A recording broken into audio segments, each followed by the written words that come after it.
I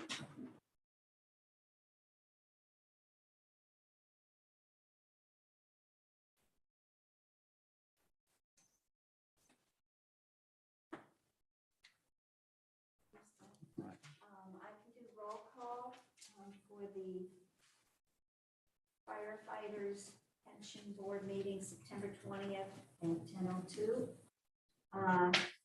Chad Branford. Here. Here.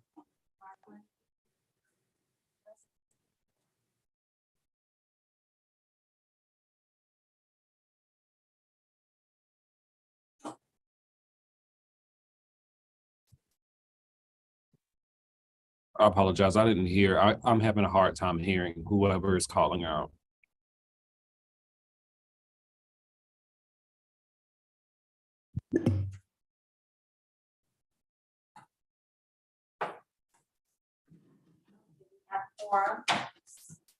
We have a quorum. Now it's minutes. Yep. Good morning. So has everybody had a chance to review the minutes from last meeting?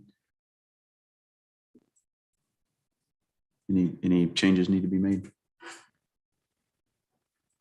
Make a motion to accept the minutes from last meeting. Motion to approve. Motion. Second. Second, Mr. Leary. All in favor? Aye. So first up on our list would be Mr. Madden, your report. Sure. Morning, sir. Okay, Dwayne Madron, Capital City Trust. I guess, can everybody hear me who's on the call? Okay. If we have the books in front of us that look like this, can we go to the first tab or the first page? It talks about the policy review. So this is how the pension fund was positioned as of September 9th. And I stay pretty much neutral to the strategic policy that Burgess has designed. I'm still underweight international because business conditions in the US are simply better. Inflation's a little bit lower. There's less of a threat of the Ukraine war. And the companies in our index are terrific. They're hard to beat. So that underweight is still going on. There's an underweight to private real estate because it has not been funded yet. So that's just an administrative zero until it gets funded.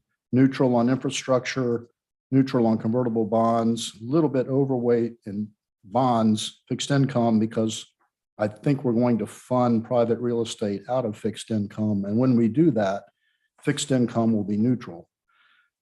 And it's neutral because rates are starting to peak, in my opinion, and it's not a time to be defensive in real estate. It's time to be a little bit opportunistic because we're seeing yields above 4. Inflation is starting to peak, although it's not under control yet. And then when rates come back down, bonds will go up and make money. So looking forward to that day, maybe three to 4 months from today. So any questions on how the fund is positioned? Overweight in cash because I want to keep some dry powder. And that's also a result of trimming equities during the rally in July. I took some money out of equities and held it in cash because cash is now paying 1.8%. So I'm making money on cash, whereas we didn't used to. So that's a good thing. And I didn't deploy it in bonds because rates are still going up. So it's sort of, cash is in a holding pattern. I don't want to hold that much cash, but between now and December, I probably will. But January, hopefully that'll be down to 1%. So any questions on the policy? If none, we can go to account performance. If you want to scroll down. So this is for the second quarter, June. You know, simply not much good news to report. It was a bad quarter. for both stocks and bonds. As you know, inflation and interest rates are going up, and that hurts stocks and it also hurts bonds. The second quarter, you saw U.S. stocks down 16%, but high growth technology stocks were down 22%. Fortunately, you're not overweighted in that area. Value or defensive companies were down 12, of which about a third of your stocks are in that category. So you have a good mix of growth and value. Nevertheless, it was not a good quarter. June and April were awful months. May was a slightly good month.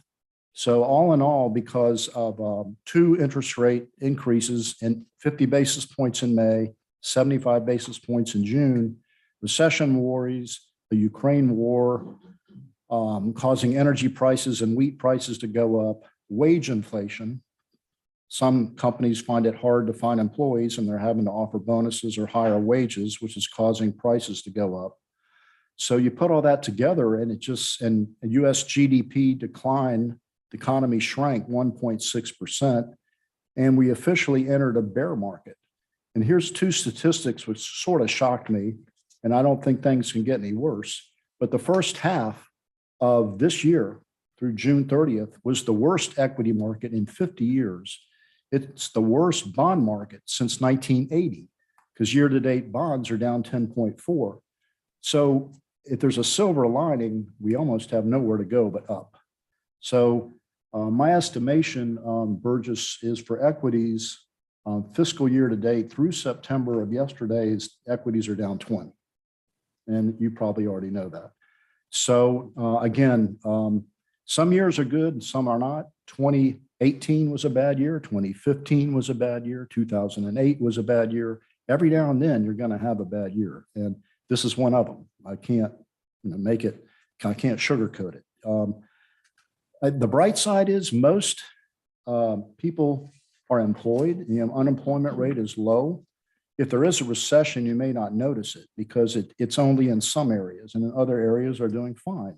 The service industry inflation is high because people are using services that they didn't use during COVID. So it's just a matter of getting inflation under control. As you probably know, the Fed is choking aggregate demand to stop people from spending so much on houses and expensive flat screen TVs and so on and so forth. There's just a lot of demand out there and he's trying to choke it. And we'll see in a couple months if it's working. It didn't appear to be working too well last month, but there are signs that certain types of inflation are coming down. So for the second quarter, just as a number, 14.92% for the equity portion. For the total fund equities that we manage, down 14.2. The stock part was down 15.88, and that includes convertible bonds. The taxable bonds you see there are the high yield. They were down 8.69. Real estate was down 15.48. Real estate tends to act like a stock. And then, like I said before, year to date, 19.6 for the equity portion, not the sawgrass portion. Latest year, 15.2. But as you look 3 and 5 years, things get better. So even with this, terrible market that we're in through June, we were still above 7 for the 3 and the 5 year on the equity side. If you turn on the next page over, we can look at the numbers through July. There was a strong rally in July. Some call it a bear market rally or a relief rally of about 7%. So year to date through July, not as bad, down 13.28. Latest quarter down only 1. Of course, in August, it went back down, and September is a bad month so far. Let's get this year over with and move on to the next fiscal year, because with the rates going up and inflation the way it is, it's just tough for risk assets. Next page over, the asset allocation. You'll see a pie chart where you're about 57% in equity, 31% in fixed income. 5% in real estate. And so it's a moderate growth portfolio. It's not an aggressive growth portfolio by any stretch. And you'll see the next page over, the mutual funds that we use, the Vanguard, low cost funds, American funds, convertible bonds, Barclays convertible bond fund. Next page over, you'll see the Sawgrass account. It has a loss because bonds have gone down as interest rates go up, and high yield bonds the same way. And then you'll see the Vanguard Real Estate, which still has a gain since we bought it. So I just let Burgess, cover the macro, bigger picture. Any questions for me? I wish I had better news to report. We're all feeling it. All our 401ks are down, IRAs are down. It's not just you all, it's everybody's feeling this pain. Yeah. Yes, that's the benefit of a pension fund. A pension fund has a long time horizon. And it is in a unique position to take on risk because it can ride out the bumps. Yes, especially because in order to head off inflation, stocks are the best tool because they are a shield against inflation. Because many US companies are able to raise their prices. The price of the iPhone goes up every year. So bonds are not a hedge against inflation. Real estate, somewhat. But I believe that there's no better way to stay ahead of inflation than to hold a great company that has a great product that can raise their price every year. So yes, you're overweighted in stocks, and that's the asset class of choice if you want to obtain 7% plus return, actuarial return. Okay. I make motion to approve. I second. Aye. Thank you. And Anesta Boyce is now here, the administrator on the account. From Capital City Bank, Anesta Boyce. How are you, man?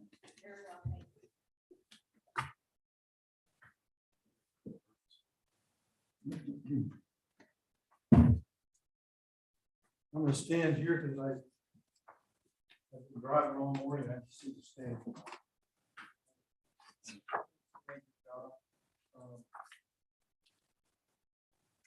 So my we're going to report, and then we're going to talk about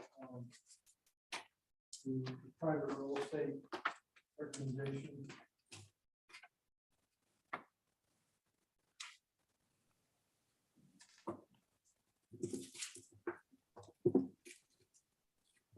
I was just writing an email from my research team at the office. House allocation. And we are in a very strange time right now because during the 1970s, which this sort of reminds us of the 70s when we had stagflation. That is, we had inflation, but no real growth. But the difference is that the dollar really fell apart in the 1970s. It fell apart because we got a gold standard. That was the main reason. And real estate and commodities just exploded upwards in value. The stock market was essentially flat for the entire decade, the 1970s. But what's different this time is that the dollar is very strong. In fact, the dollar is reaching 25, 30-year highs against the yen, the euro, sterling. So the Fed's in a tight corner right now because if the Fed keeps raising, they're expected to raise the policy short-term rates tomorrow by another 75. Isn't that the consensus? Maybe 1%. What do you think? If they do that,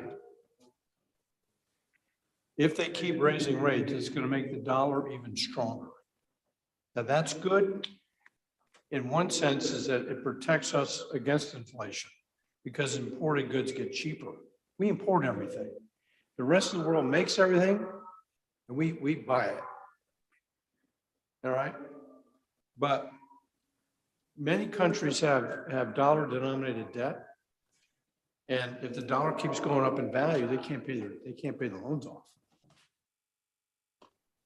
A lot of countries have foreign reserves that are depleted faster when they have to convert more of their local currency into dollars. So all of Latin America, even Brazil, to some extent, is threatened by an increasing strong dollar. So I think the Fed, maybe Dwayne agrees with me on this, I'm not reading this, it's just my view, is I think the Fed is reaching the end of their rate increase phase. I think the one tomorrow will be the last one for a while. Key is the thing to watch is the dollar. If the dollar starts to drop off, become weaker and weaker and weaker and weaker, then they'll go back to probably raising rates again, but the dollar keeps getting strong.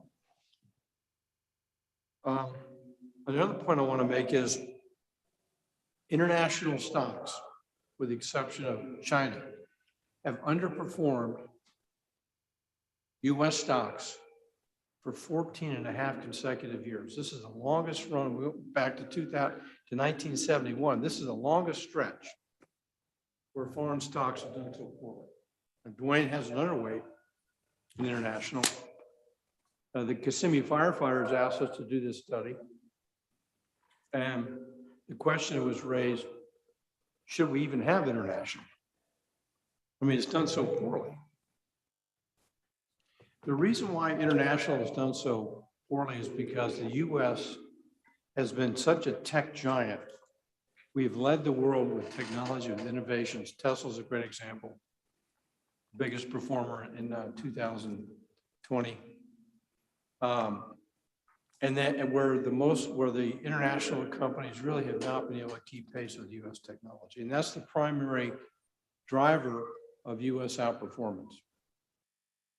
Stocks sell at a multiple of earnings. But the US stocks are now 18 times earnings, something like that. And foreign stocks, mainly Europe, are around 9 times. So they're selling at a 50% discount to US stocks. And, you know, I say stay the course. The underweight is a great idea for international. International will come back, but they're not going to be the kind of companies, tech companies that we're so used to hearing about because we have one in our pocket, or we have it on our watch, or we have it on the, you know, we're surrounded by tech. But non-tech companies will come back, and that's why I think you want to maintain an allocation international. There are lots of great companies, food companies, insurance companies, automotive companies that are non-US that will come back. Okay. So on page 1, you may find this interesting.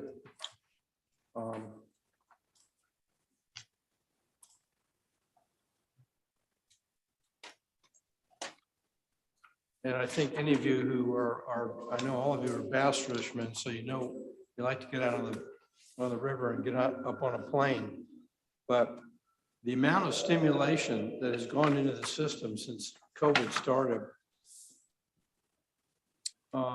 raised the national debt from 20. Who's that?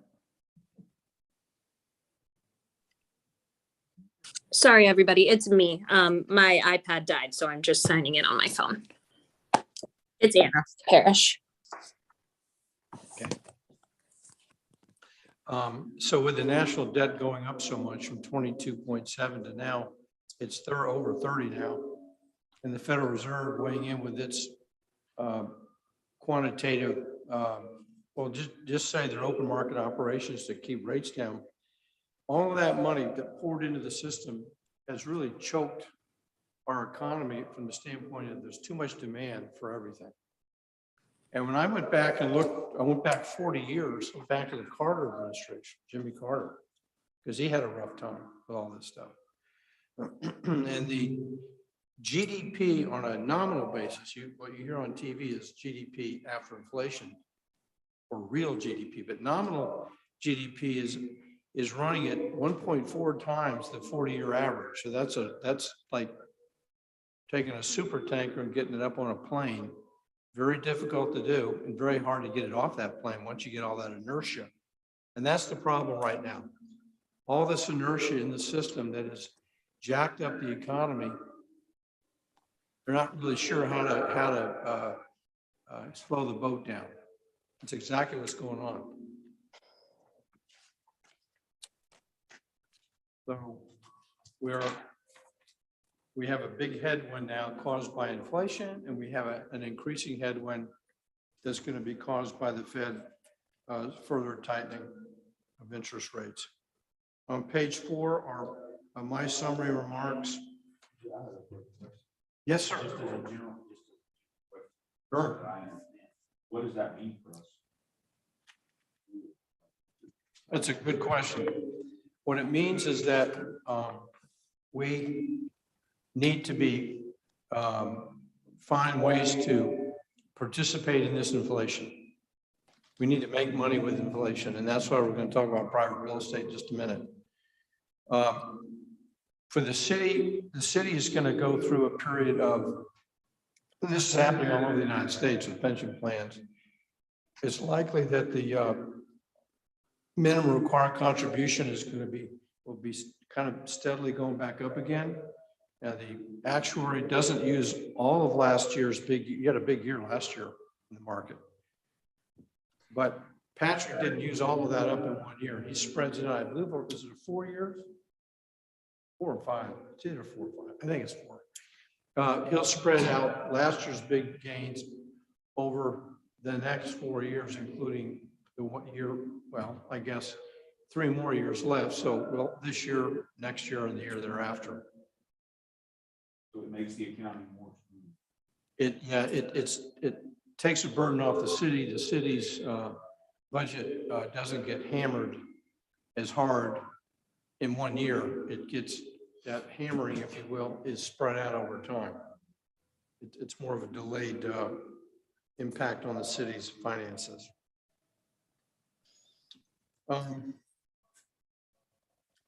Some things that we've done here have actually worked out well. The Cohen and Steers infrastructure, which was put in place a few years ago. I'll show you in the book here on page 11. Even though the numbers are negative for the quarter, you can see the different categories of large, mid, and small are down around 16.4% in the aggregate, where the infrastructure is down about 6.9%. So less than half as much of a decline. And for the fiscal year to date, the infrastructure was positive actually at 3.6 versus negative 13.9 for the domestic equities. Anything with equity like and even fixed income like has gotten crushed. We haven't seen stocks and bonds correlated like this, moving together downward really since 1994. The beauty of balanced funds using bonds and stocks is that stocks and bonds have a negative correlation, so there's an offsetting risk associated. But obviously that hasn't happened this year. Bonds are down over 10%, and as Dwayne mentioned, the equities are down 20%. Any questions about this page? And back to the front, I'll just kind of wrap it up and we'll go into the real estate.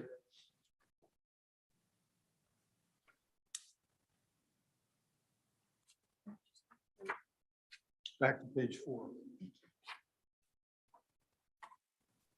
1 year numbers, minus 12.8 net of fees, a little bit behind the model, and that has to do really with the international manager, Euro Pacific.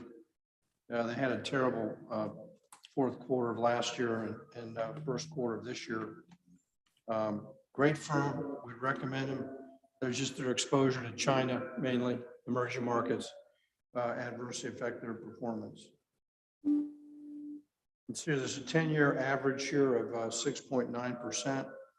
And I think Patrick, where are we now on the, where is Patrick brought us down to, are we at 7.25, something like that right now, the expected return? It's in my notes. Does that sound right? I've got it written there. But you're not too far off where the expected return has been brought down. The state of Florida, they're at 6.75% on their expected return, and their quarterly return was minus 11.25%. So your quarterly return was pretty much in line with the state of Florida retirement system.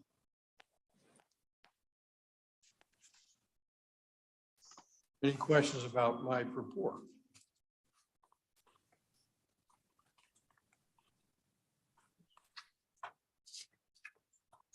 No questions? We got one coming here. Got one? We can do the real estate and come back to the questions if you want to wait until the end. Well, I was just curious before we get into the real estate. Sure. I knowing the fate of real estate and knowing the Fed dropping the rates. I mean, we're told that every time the Fed changes the rate, I mean, it could take 6 to 8 months to see an overall impact.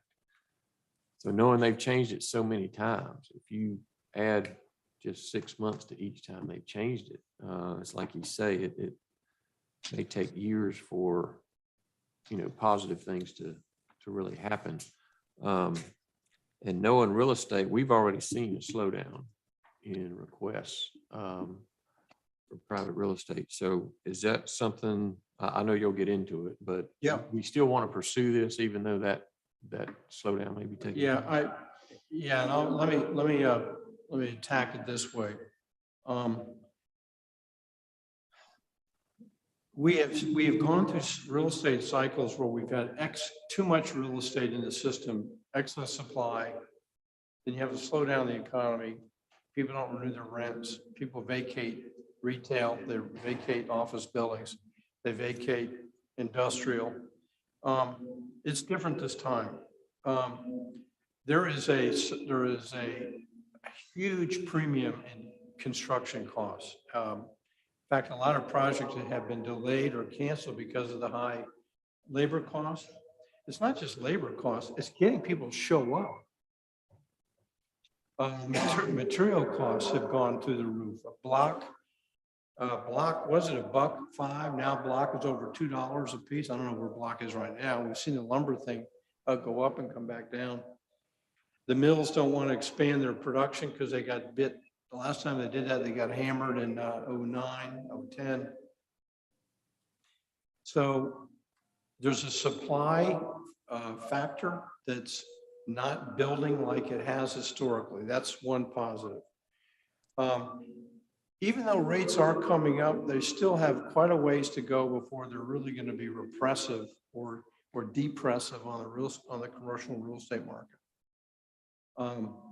I saw a piece yesterday. Office buildings, people are going back to work. It's happening. So we're getting closer and closer to pre-pandemic occupancy in hospitals, in offices. And meanwhile, they haven't been building any offices.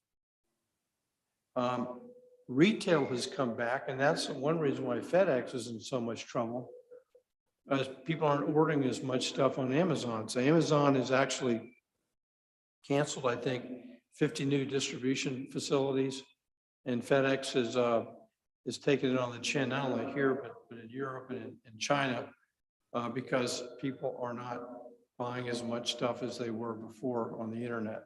People are going back to the malls. The malls are filling up again. So your exposure to real estate is in areas that I think are strong. The two strongest ones are apartments. The apartment market is tight and it's expensive. And that's the largest component in the core inflation is real estate. And real estate, I think, went up another 7% month over month or compared to last year. People are not qualifying for mortgages because rates are up. So kids aren't able to buy a house. They're going to stay in that apartment and the rents are going up. So industrial is another area of real estate that we like. And I'll tell you why. with all this, these problems happening in Europe, which is really, especially Germany, a big, engine of economic activity. The high cost of electricity, the high cost of natural gas is forcing companies in Europe to shutter and forcing companies in Europe to move to the United States. And I know this is happening because I have friends in the construction industry who are telling me we're having conversations with Germans and Italians and French companies we've never had before. They're looking to move operations here, final assembly operations, 1 million square foot buildings, big building, 500,000 square foot building, all over the United States. The supply chain that broke down because of COVID on the West Coast has transformed the logistics on marine logistics to the East Coast. Savannah now is the second busiest deep water port in the United States. So and they're doubling the size of Savannah Port, by the way. That's underway. It's going to take a while, but they're going to double the size of it. So there's a transfer, and that's why I think it all comes back to commercial real estate. I still think we've got legs there. And there's an inflation hedge. And it's a very good question, because there will be a time when it will pause. It may pull back a little bit. And as Dwayne would agree, this long-term proposition. And when that happens, we just add more to it.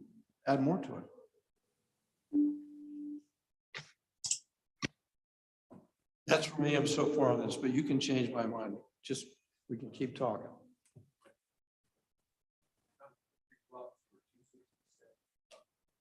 What's that? 267. Okay, so it's okay. Let's go to the to this real estate piece.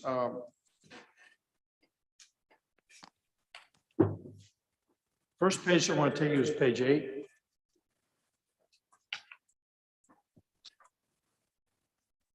If you start at the top left where it says private RE, you go left to right, you see under each of those four categories, there's a decimal, some kind of a number, and that's the correlation coefficient. Private real estate has a negative correlation to bonds, and it's which is good because we're now in a rising bond market, interest rate market.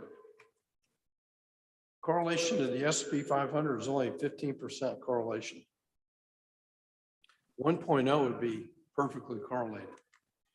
The correlation is small cap, and you have small cap here, is very, very small. And the correlation to the equity REITs that you have in here is only 0.2. So the takeaway here is that it's a diversifier.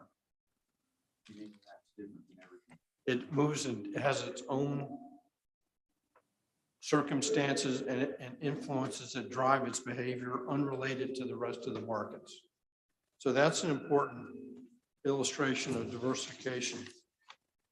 If you go back to page 7, on this risk return spectrum analysis.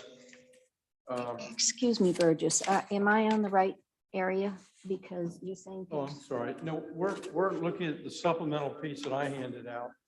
It looks like this. It's not. I'd be happy to make some comments about American Realty, but we're actually going through this piece. I didn't get that. Okay. If you didn't get it, then whoever's calling in, I guess will miss part of this, but I'm sorry about that. So on page 7,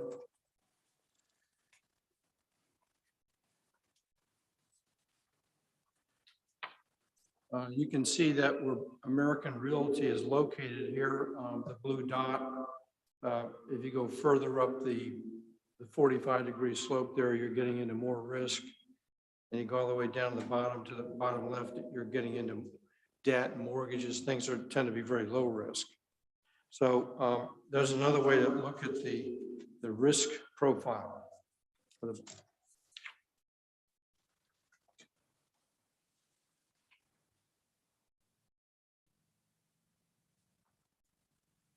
Okay, we had some discussion about REITs, but you're already in REITs, so I'll skip those. Then if you go to page 9,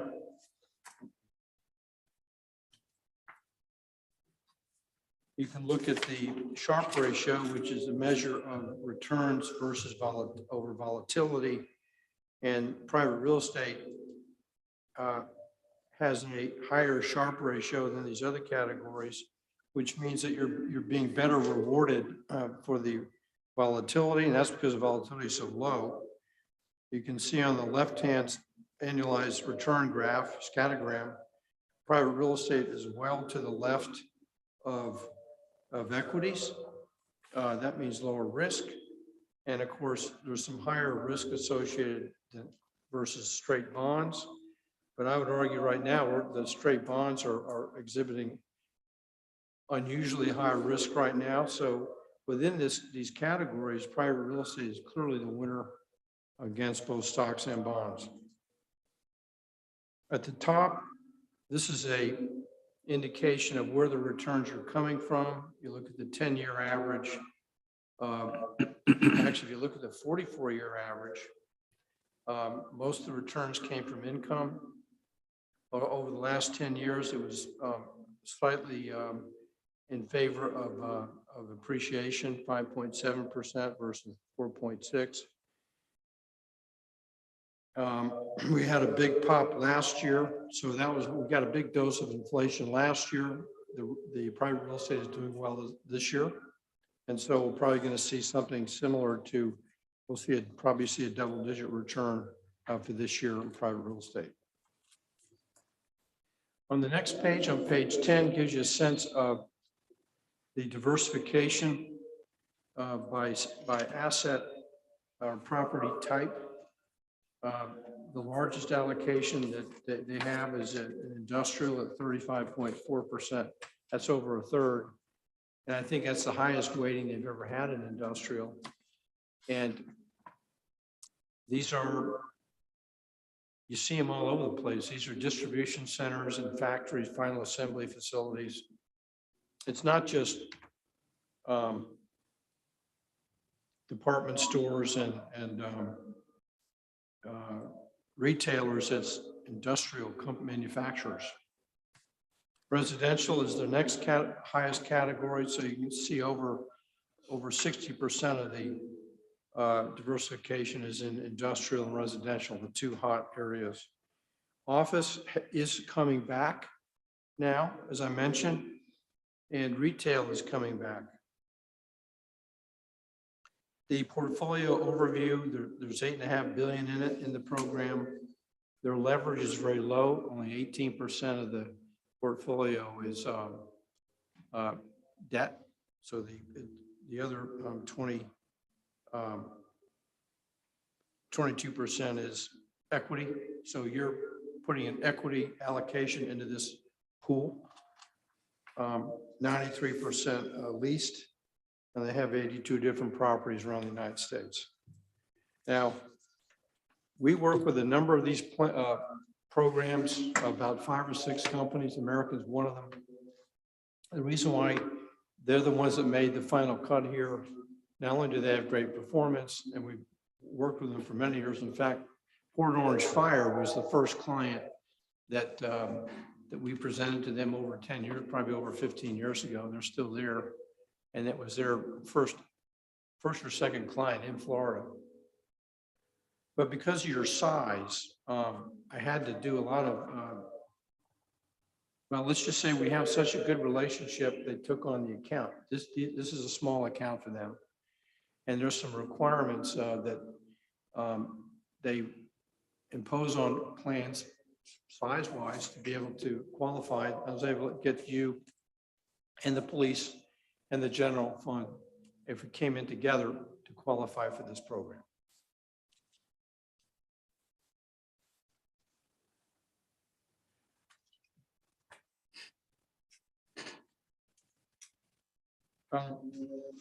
Here's a long-term sort of risk-reward graph on page 12. I guess this is 15 years. And you can see the Americans return profile and risk profile, way above bonds and certainly below the Standard & Poor's 500, but that's to be expected because that's where you're taking the risk is with stocks. And if you look at the REIT, that you're in now, the red square, if you look at the last 15 years, you've actually had a higher return than the REITs with a significantly lower volatility. Now, much of this has to do with just a snapshot of this when this thing was stopped at June. If we were to go back a year ago and do the same analysis, the REIT and the NACRE for American numbers are about, from left to right, have the same return. The REITs have had a really rough year. They're down quite a bit. So that's why that skewed the 15-year average. So when we've done this work in the past, what we found is this. The REITs that you have now have the same return as private over the long term. Difference is that the REITs have a lot of associated volatility that the private doesn't have. But what you give up is liquidity. Now, we only have 4 times a year you can either get in or try to get out of the private real estate. If everyone's trying to get out of it at the same time, you could be placed in a queue, might take a year and a half to get your money back. That's okay, because we have plenty of liquidity in the rest of the portfolio. When you have periods of duress like 2010, when a lot of people were liquidating out of real estate, private real estate, there was about a year and a half delay in getting your money. But then as interest rates came, as the credit market stabilized and the banks got back in business, transactions started again and real estate went back up. So that liquidity was never necessary because institutions like this plane don't need money like this right away. What you're really looking for is the return over the long run. The fees are on page 13, and the fees would be 1.1% per year. Given the fact that much of the money currently is invested with Cap Cities and with the Sawgrass CIT, the fees are very, very low right now. So having a 5% allocation at this fee really has a nominal impact on the expenses of the total plan. There you have it.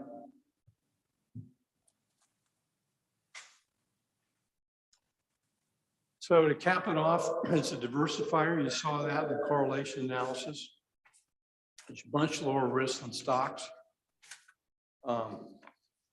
And during an inflationary period like we're having now and will continue to have for quite some time, it's a great hedge, a great way to protect and to build asset valuations during inflationary periods.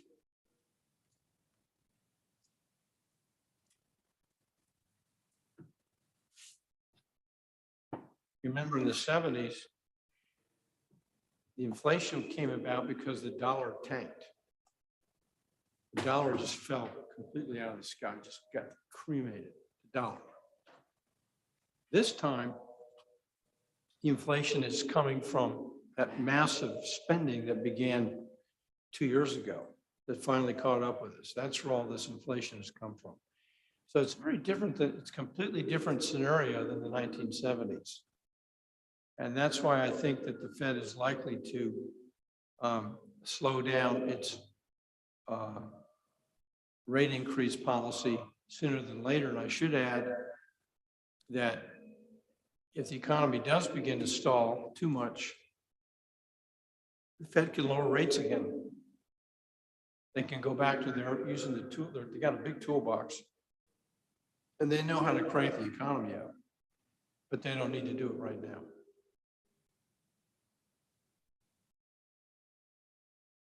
So you have an investment policy that was adopted, I believe, at the last meeting. That policy is awaiting approval to do private real estate.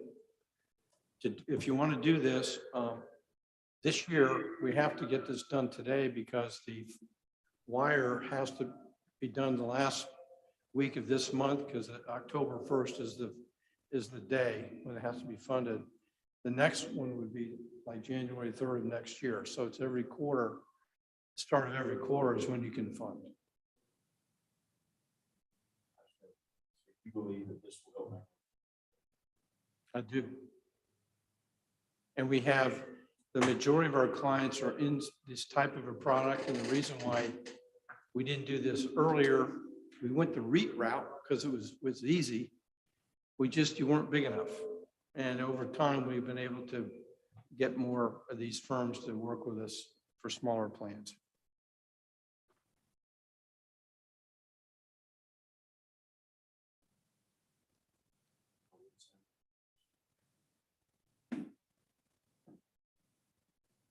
Bruce, we'd make the transfer. They collect their fees quarterly. Yes. So if you want to add or pull money out, you have to give them notice about 2 weeks in advance of the end of the period and the quarter. The dividends, the earnings that are collected are reinvested to buy more units. But if you wanted at any time, if you wanted to take the income out for expense purposes, that can be done too. But we'd recommend just reinvesting, plowing money back into buying more units. Now, we tested that back in 2020. The REIT market collapsed by 33% in a 6-week period from in March and April. And so everybody was really terrified what was going to happen to the real estate market. And so our clients directed American and the other real estate firms we work with to send the income directly back to our clients instead of reinvesting it. And within 9 months, the real estate thing turned around and went right back up again. So we went back to the dividend reinvestment program. So it works. We've tested it. Your attorney was very nice to, in between meetings, we got direction to approval to have your attorney prepare the documents. She had to review all these documents and do a side letter. I believe all that's been done. Now it's just up to you to finalize it. Approve it today. I do have the documents for you to sign, but first we need to have a vote on this.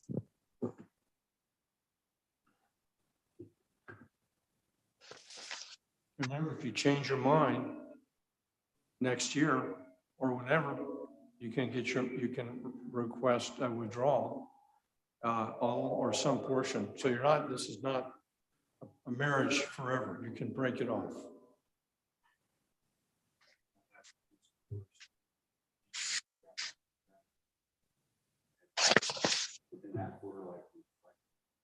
Right.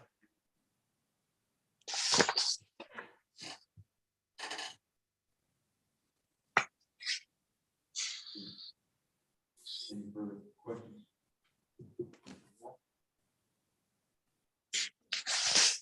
So a motion for consideration as per recommendation from Burgess would be to initiate a 5% allocation to American funds or American Realty, and that'd be the motion. She's got it.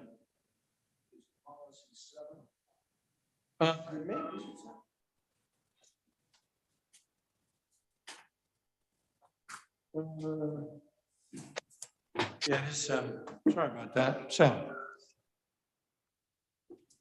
I was thinking the REIT is still 5.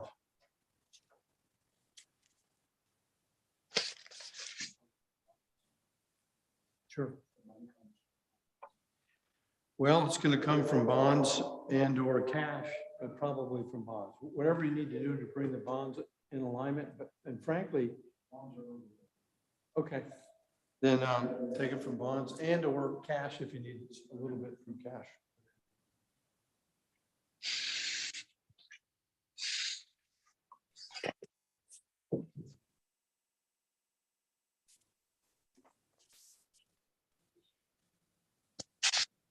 So how would we need to word the motion? Word this again? The motion for consideration per BCA's recommendation would be to establish a 7% allocation with American Core Realty using bonds and or cash.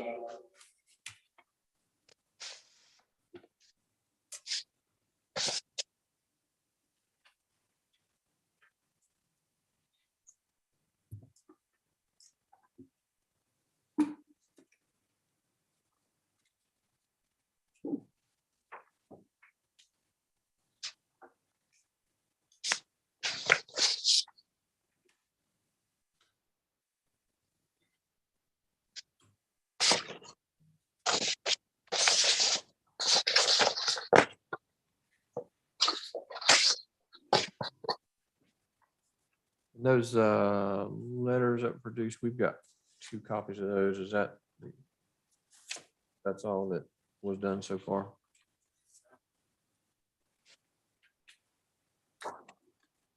We have a side letter that Anna created and an adoption agreement that are going to get signed if you approve that. Okay. So there's 2 documents that'll be signed. Yes, that's the side letter.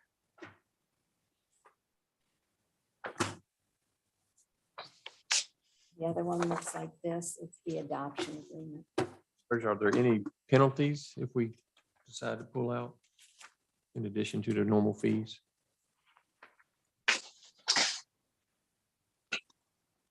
There's no penalty.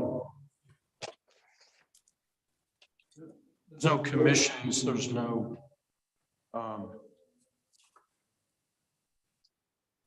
no lockup period other than the quarterly redemption windows.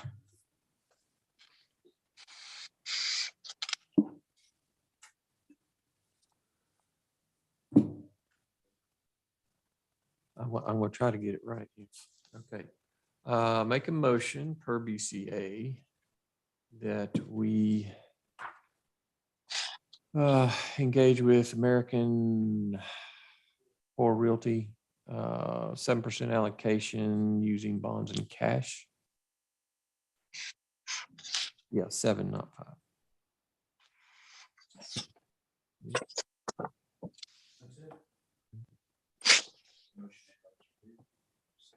Second. Aye. Aye.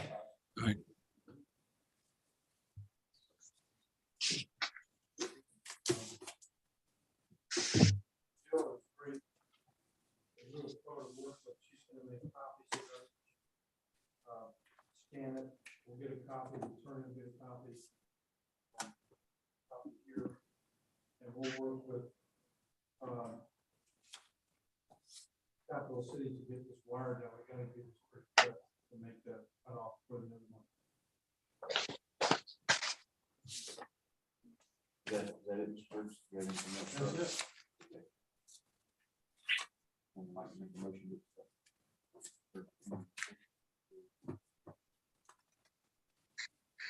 I make motion.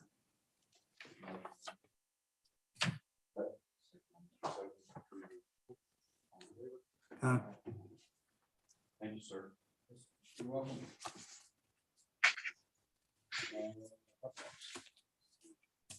Miss Anna, right, Miss Perry? Hi, everybody. Can you hear me?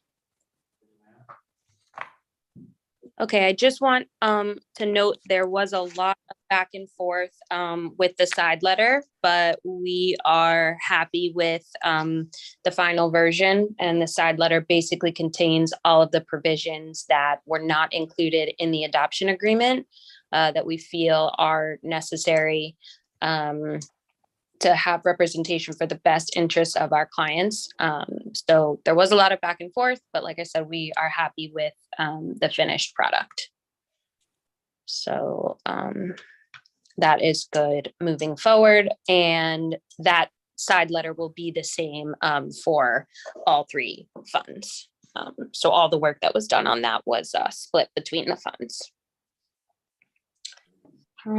That is my only report. Did you all receive your state money? Yes, we did. Okay, great. I just wanted to make sure that there were no issues with that.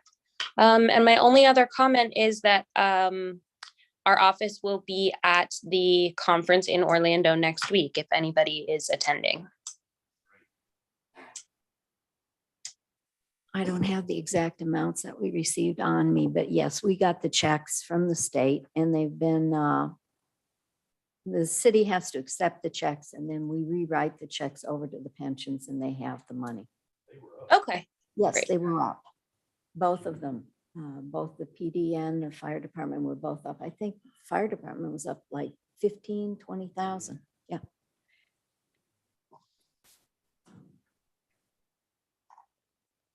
All right, Ms. Parrish, do you have anything else for us, ma'am? that's all unless there are any questions.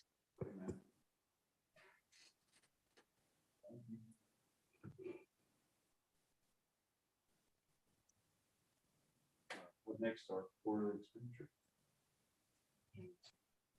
This is a picture of the quarterly expenditures compared to budget. Nothing unusual. Some contribution refunds, of course. And yep, nothing unusual.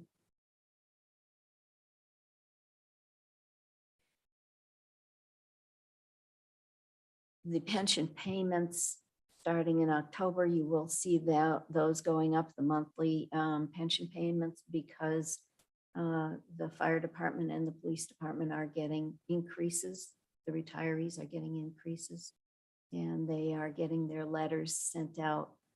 The fire department retirees, the letters have been already sent out with what their increase is.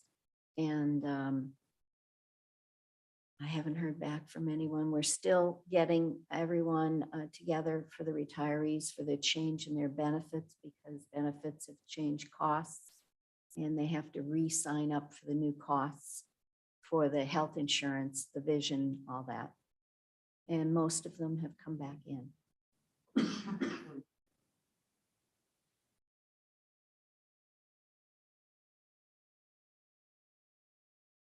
If you'd like to make a motion to accept these expenses.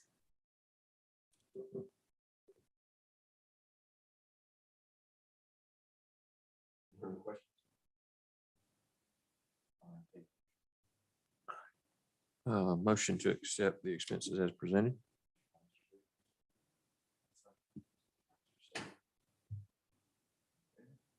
Aye.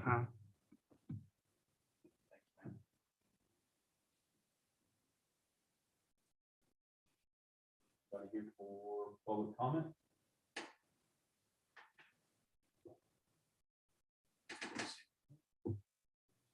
Other business.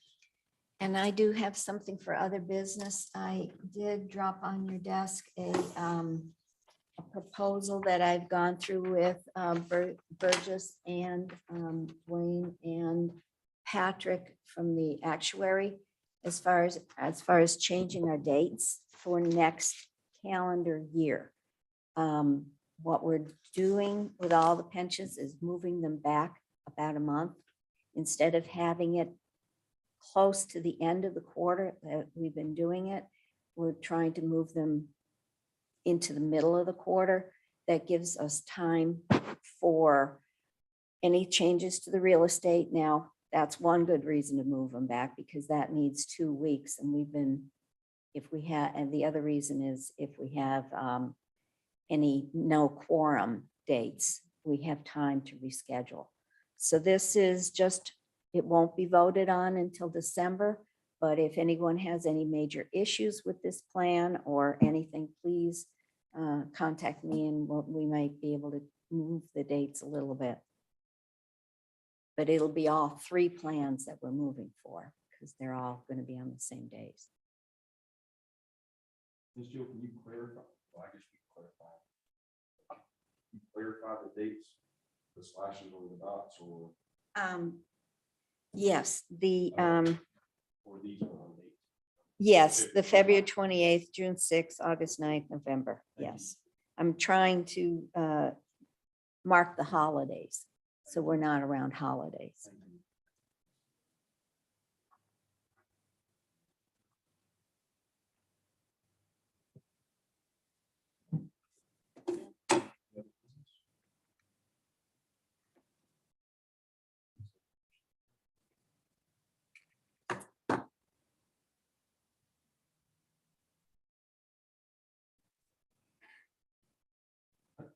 Sure. Thank you.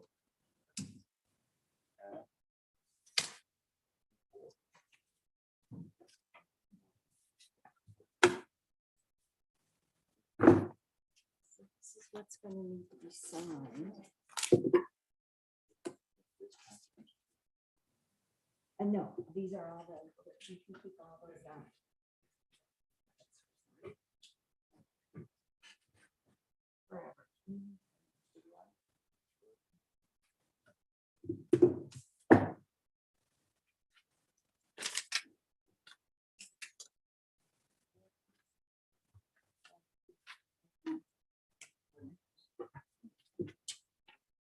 Okay, so, I was gonna send it in. I said, shit, I'm gonna be there on the 20th. So I'll just take it in. okay, in the vision, there's no longer, we don't have Humana anymore. We have Florida Blue, and there are 2 plants.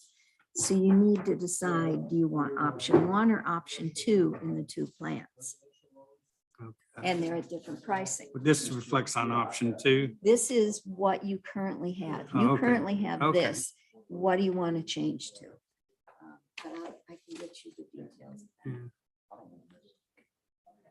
You're going to. I would start there.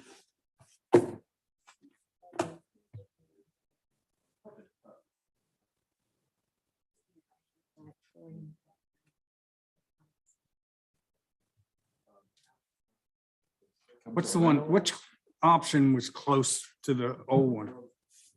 Option 2 is the better option. I mean, was that similar to what the other one was?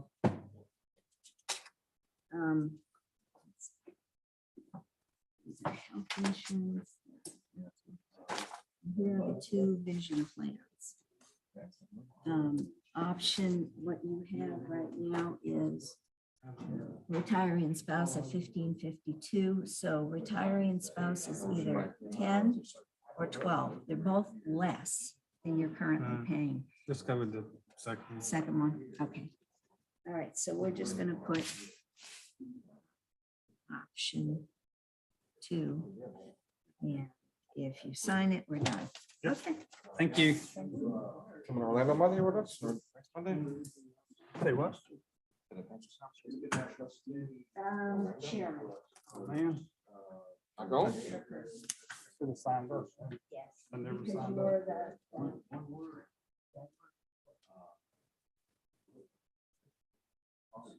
Where's it at? The spot was right by the airport. Orlando? Orlando? Yep. This one. I got a room.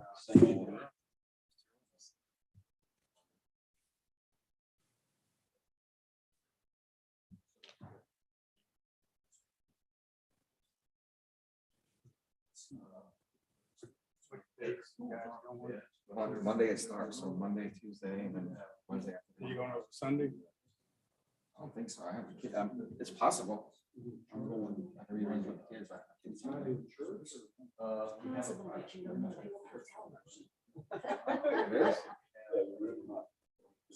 It may be possible. I thought I said on there I had it. No, you have a room from Monday night to Tuesday. I'm saying Sunday, oh, yes, okay. No, so to answer your question, Monday morning.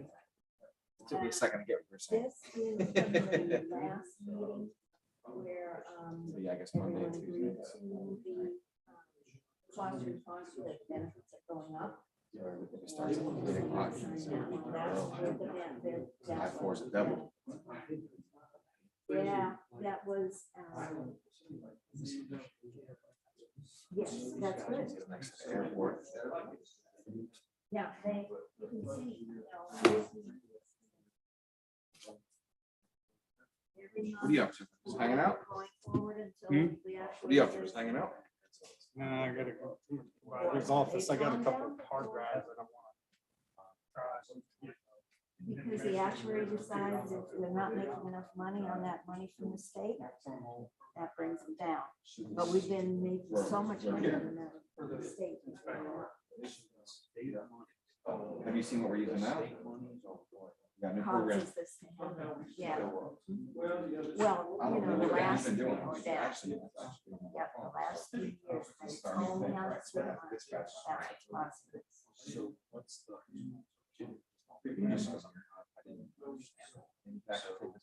Yeah, like Well, I look back in some of the folders of the retirees and I've seen them where, you know, 2013, they went down. No, yeah, this isn't even really, it's not really, it's not 6%. It's Well, you can get it right. 0.06. Yeah, I'm not very familiar with it. Even that one. so Pretty cool. depending on when they joined in, is Now it's gonna be all what on. makes the difference here. This person joined in. You can, How joined in retiree. So the multiplier may not have been there about what it is. So when these rates will decide whatever we're gonna call. Automatic. I think that was his multiplier at that point in time. Now he's going to wherever it was. Mhm. No, that's coming. Yeah. So each. Yes. So it would be a small increase. Yeah. This is what they said. So because of his years of service, his is lower than this guy. Yeah. Yeah, that's, I mean, this is all from the actuary. They compute how long they've been in, what their portion of their money. But yeah, I've seen it go down. Not much, a couple days here and there.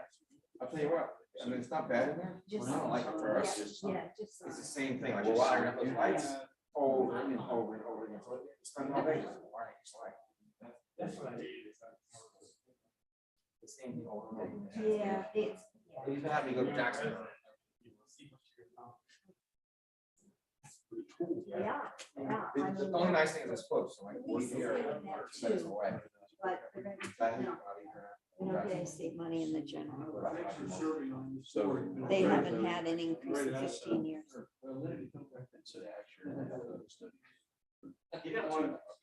Well, the pension, the general pension board would have to say, city, you need to pay these people more. Because it's coming from out of the city funds. Why would it come out of the? Because the city has to pay into the retirement. The only way retirees can earn more money is if the city gets more.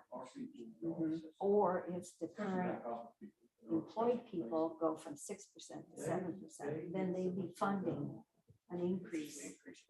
That's not. But it should be if you're gonna be a retiree. Oh.